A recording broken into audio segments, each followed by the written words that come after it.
ulama Syekh Qardawi sendiri tulis apa nama fiqh daulah, dia sebut tiga-tiga nah.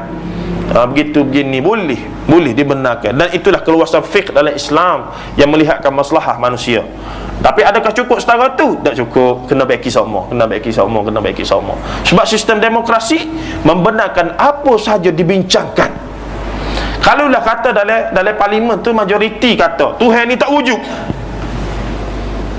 usul hari ni parlimen kata Tuhan ni tak wujud, maka bangkit 2/3 two-third majoriti kata ya betul Tuhan tidak wujud, maka boleh luluh usul tersebut bahawa Tuhan tidak wujud. Sistem demokrasi, dia tidak kira, dia boleh berlaku, boleh dibahas ke dalam itu. Itu bahayanya sistem demokrasi berparlimen itu. Ada kena faham kelebihan dan kekurangan. Ambil hak molek, buai langsung hak uduh. Nampak tu cara kita menilai benda-benda yang bersifat semasa. Baik, adapun perang ni siapa-siapa perikat pun apa nama Doktor Pensyarah di Uniza, Dr. Basri Ibrahim mengarang hampir 100 butir buku, menterjemahkan pelbagai jenis buku dari bidang ilmu dan dia lah banyak degati Ustaz Azhar ni, Profesor Madya Dr. Basri Ibrahim, subhanallah, alim kabir, boleh kita jemput jari-jari mai Kelantan, memang alim sungguh. Buku-buku dia terjemuh tebal-tebal tu, kalau dia tulis sendiri dalam bahasa Arab, bahasa Melayu, Allahu Akbar. 100 butir dengan umur dia baru 48, dia telah mengarang hampir 100 buah buku. Jari manusia Melayu lah lagi-lagi tu, sungguh ayat jari manusia Melayu. Ambo ni kerja di penerbit buku, tiga buah penerbit buku dah. Ada, kita tahu orang hak menulis, orang ni pensyarah mana hak menulis, hak mana copy paste saja kita tahu. Jadi Ramadia Dr. Basri Ibrahim ni memang dia nulis dan dia melahirkan satu apa nama dia fokus pada pendermaan organ, benda-benda baru. Dia suka explore. Dan dia tulis dekat awal buku-buku tentang bagaimana banyaknya kisah-kisah sahabat yang tidak boleh dijadikan hujah, bagaimana banyaknya kisah-kisah Nabi yang dipenuhi Israiliyat tidak boleh dijadikan hujah. Banyak dia buat tu kajian. Subhanallah, hampir 100 butir. Tak boleh panggil jari-jari. Dia ni masa Uniza panggil Dr. Muhammad Az-Zuhaili. Dr. Muhammad Az-Zuhaili ni adik kepada apa nama Wahbah Zuhaili yang tulis Fiqhul Islam wa Adillatuh, ensiklopedia fiqh tu yang besar tu. Jadi Dr. Muhammad Zuhaili ni walaupun ada pandangan setengah pihak kata dia ni pro Bashar Assad, tapi bila dia mari di Malaysia tuan-tuan, dia ceramah di Uniza dan di Yusim pun dia pergi, dia sebut lah ni pun mari sehari dua ni pula ramai masyaikh daripada Arab dan juga daripada Amerika, belah-belah Amerika hok kecek orang putih tu pergi mari ke Malaysia lah ni. Bahkan mari tu bukan mari saja, mari nak buka tempat dia mengajar ni pula. Hamba duk Kuala Lumpur memang ramai. Hok mari daripada Amerika, hok mari daripada Australia, hok mari daripada belah-belah Arab sana, ramai mari nak duk. Ataupun rasa lepas tu bila mari Malaysia ni dia puji Malaysia ni, Allah, tak ada lah negara Islam paling terbaik dia kata. Gitulah lebih kurang kita dengar dah. Dan dia sebut gitu sebab dia banding dengan negara dia. Dia kata Syria lon ini 10 kali lebih teruk daripada Malaysia ni, dia kata. Dengan perangnya, dengan tak tahu apa. Lon ni siapa-siapa ikat, Dr. Basri sebut, Dr. Wahbah Zuhaili sebut ke dia. Adalah YouTube pun boleh cari. Dia kata hari ni hak perang ni tak tahu dah. Hak kena bunuh sebab apa dia kena bunuh, hak bunuh orang sebab apa dia bunuh orang. Sebab terlalu banyak kumpulan. Hak kita rasa inilah Sunni, tiba-tiba boh atas sekali adalah Syiah. Hak rasa Syiah tiba-tiba peling habis licik, tak tahu mana hala. Sebab lah ni bukan penentangnya antara Bashar Assad punya tim dengan pemberontak ni lagi, dengan bukan pemberontak, dengan mujahidin ni. Dah. Jadi banyak kumpulan kecil hak masing-masing ada senjata, perang tak tahu mana hala. Jadi dia sebut Dr. Muhammad Zuhaili sebut, Dr. Muhammad Zuhaili ni soho dengan Al-Mu'tamad fil mazhab Asy-Syafi'i. Kitab fiqh 3-4 jilid tu tentang mu'tamad dalam fiqh Syafi'i. Besarlah kitab tu. Ada. Dia sebut hari ni kalau betul nak tolong kami lah, dia kata. Bukan dengan cara pergi pergi sana. Sebab kalau gigi tu salah duduk di puak, kita rasa itulah Sunni, tengok-tengok Syiah. Kacau barang habis. Tapi dia kata kalau betul-betul nak tolong atas duit, dia kata. Kita bagi ke budak-budak di kem-kem pelarian ni, bagi dia mengaji walaupun dia dalam keadaan doa gapo, tapi boleh belajar baca, nulis dan sebagainya. Itu lebih penting. Krisis di Syria ni lebih daripada krisis tentang Sunni Syiah, lebih dah. Dia krisis kemanusiaan dah sebenarnya. Krisis yang lebih mendasar. Manusia tak boleh nak hidup ni. Budak-budak kena bunuh, budak-budak kena bom, budak-budak kena bom kimia berapa ni. Tak tahu apa dia kena bunuh. Hamba tak boleh tengok video budak-budak tu. Ada kecil-kecil, bapa demo ni buat gini, kata ayah aku mati depan aku, umur 4-5 tahun, kecek gitu dah. Tak boleh kita bayar negara kita ni. Ialah walaupun kita tidak suka setengah-setengah benda tu, tapi kena reda bahawasanya Malaysia ni masih terbaik, tuan-tuan. Dari arti kata keamanan begitu beginilah. Ada masih lagi. Tapi kita tidaklah siapa bawa pergi ke arah tu. Jadi wa'asa an takrahu syai'an tadi, apa yang kita sangka buruk untuk kita, sebenarnya kadang-kadang baik. Dan syarah pada benda ni luah lagi lah sebenarnya. Dalam aspek kekeluargaan, dalam aspek kehidupan kita dan sebagainya. Dan sebenarnya perbincangan tentang perkara ini lebih sedap bila kita bahas, kita bincang dalam bab beriman kepada qada dan qadar.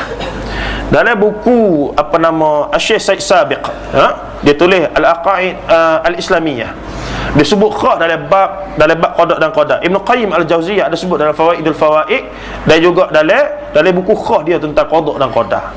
Sebabnya dalam perbincangan rukun Islam, rukun iman, benda yang akhirnya menimbulkan banyak khilaf dan lahirnya firqah-firqah yang pelbagai. Yang pertama tentang keimanan terhadap qada dan qadar, yang kedua tentang yaumul akhir, itu yaumul akhirah, itu hari kiamat, tanda-tanda kiamat dan sebagainya. Banyak menimbulkan fitnah ataupun benda-benda pelik-pelik sangat. Percaya pada qada dan qadar ini melahirkan takdilah Jabariyah, Qadariyah dan sebagainya. Banyak Jahmiyahnya, Mu'tazilahnya lahir daripada situ juga. Ada dalam bab hari kiamat tadi munculnya gapo? Munculnya orang mengaku Imam Mahdi dan sebagainya.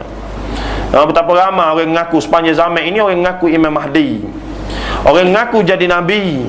Bahkan lebih hebat di Malaysia, wallahu alam ada di negara Arab ataupun tidak, mengaku jadi Tuhan. Malaysia ada tuan-tuan. Allah dahsyat. Saya ingat kalau Fir'aun ada lagi pun dia rasa dia nak malu, kau dia respect, wallahu alam. Fir'aun ni kata ana rabbukumul a'la, aku Tuhanmu yang tertinggi. Mari Malaysia ada Tuhan. Tuhan apa? Tuhan Harun, Rasul Kahar, bukan Nabi, Rasul. Hebat Malaysia ni. Ada belakang dah apa sebut. Bila hamba mengaji dalam bidang sejarah tamadun Islam, hamba tanya, bapa kat orientalis ni suka kaji tanah Melayu ni? Bapa orientalis ni ilmuwan di barat yang bukan Islam ataupun Islam, tapi dia ambil pengkhususan pengkajian tentang Nusantara. Mereka biasanya fasih bahasa Melayu, boleh kecek Indung, mahir sastra lah, tahu nah makhtutah. Kita tak boleh baca pun dia boleh baca Jawi lama tu. Anggap sampai hatu orientalis Mak Saleh ni bila dia ngaji. Ada. Jadi saya tanya macam pensyarah saya tadi lah, Profesor Dr. Tatiana Denisova tu, Rusia, tapi kecek Melayu fasih, ayat Quran berat-berat. Peter J. Riddle, Profesor Dr. Peter J. Riddle mengkaji tafsir di alam Melayu selama 30 tahun, terus mengkaji menulis tentang tafsir di alam Melayu. Dia mari buat syarah di UM, saya pergi dengar. Dia sebut, tuan-tuan dan puan-puan, saya boleh menyampaikan syarahan saya dalam bahasa Indonesia ataupun dia speaking. Allah, kejut kita. Tak apalah hak tu. Tuan-tuan dan puan-puan, sebagaimana kita tahu, di dalam alam Melayu ada dua tafsir yang lama dikesan. Yang pertama tafsir surah Al-Kahfi lah. Dan yang kedua tafsir terjemahan Mustafid. Terjemahan Mustafid, tafsir Melayu tulisan Jawi yang pertama dalam alam Melayu abad ke-16 Hijrah, 16 Masihi begitu lebih kurang. Ada. Tafsir ini bersifat al-ma'thur. Kita dengar, wow. Tafsir ini dia begini. Dia tidak tafsir ini dikategorikan sebagai tafsir bi al-ma'thur dan juga bukan bi ar-ra'i. Kita dengar biar betul dah ni 30 tahun tuan-tuan. 30 tahun tak masuk Islam lagi. Orang Australia. Kejut kita. Jadi tak pelik lah kita ni kena bodoh ke orientalis semua. Yalah dah. Sebab dia menguasai ilmu yang ditinggalkan oleh nenek moyang kita. Hatta ilmu Islam tu lebih pada kita. Jadi tak pelik kita kena pusing sama kepada dia, sebab dia menguasai sumber ilmu kita. Jadi anak-anak muda, anak-anak tuan-tuan ni kena bagi semangat untuk mengaji, untuk menguasai satu-satu ilmu tu. Siapa tahap dasar, siapa dah boleh mengkaji dan boleh rok balik lah pandangan-pandangan para orientalis itu. Itu dah. Jadi Dr. Tatiana tadi adalah orang Rusia. Amba tanya dia, bapa gak orientalis ni, Mak Saleh ni berhi nak kaji tentang tanah Melayu ni. Dia sebut tidak lain kerana di tanah Melayu ni, bila dia kaji tanah Melayu, seolah-olah dia sudah cover sebahagian besar daripada dunia. Bapa dia sebut gitu, kerana di tanah Melayu, Indonesia, Malaysia, Sabah, Sarawak semua ni, di sini ada orang Melayu, ada orang Cina, ada orang India. Bahkan hari ni ada gapo? Bangla, Nepal, Myanmar, Pok Itai, ada berlaku. Jadi dengan dia kaji di Malaysia, tanah Melayu, Nusantara ni, dia hampir cover seluruh dunia. Malaysia boleh. Ngerti ni kecek ni. Ada berlaku.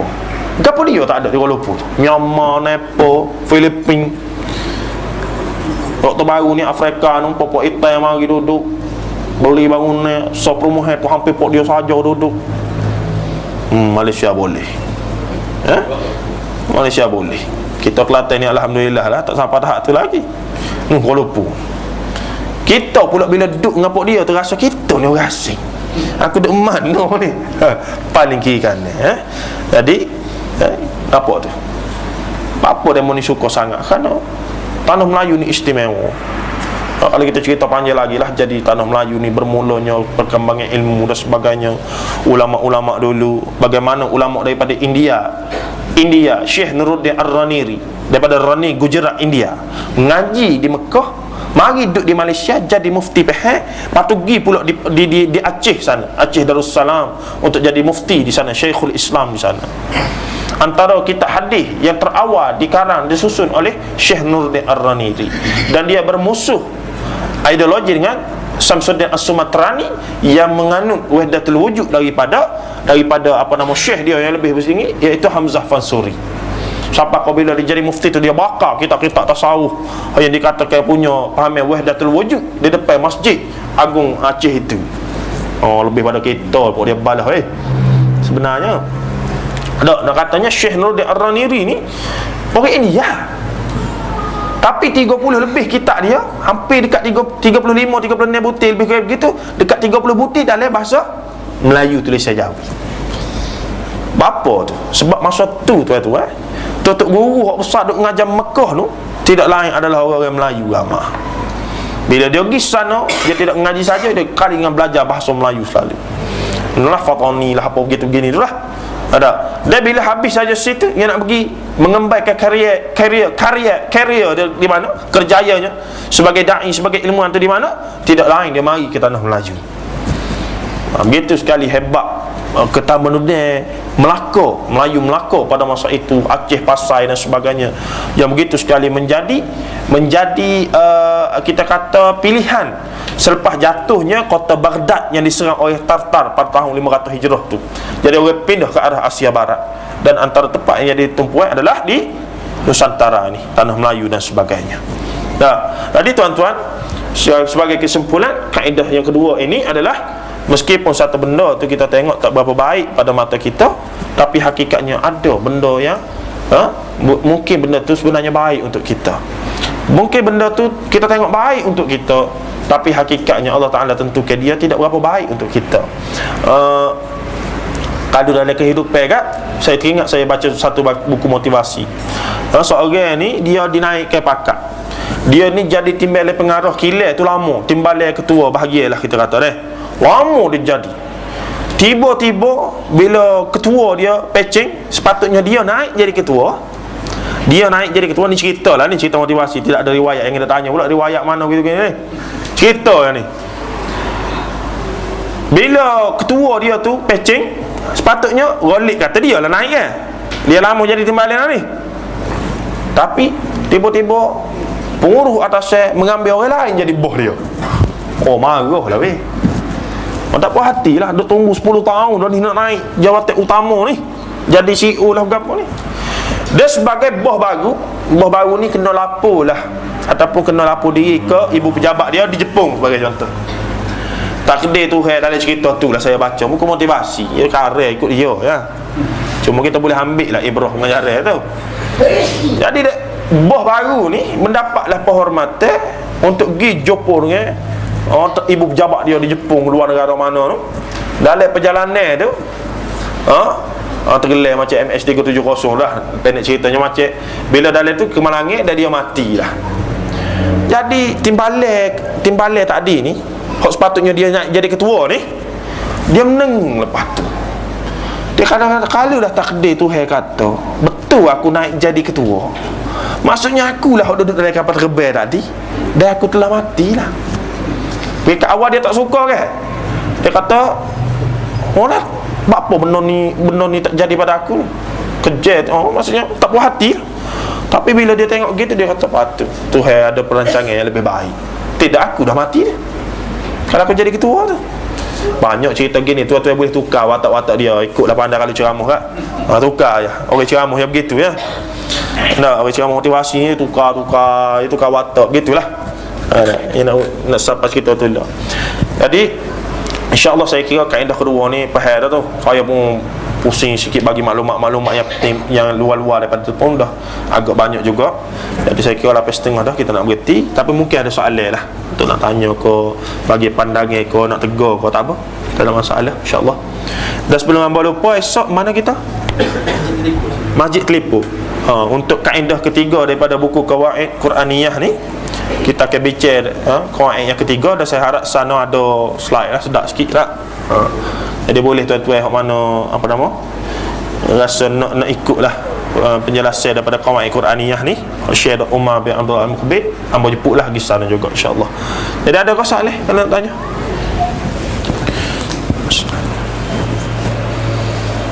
Wihimna ngaji tak ada soalan ni.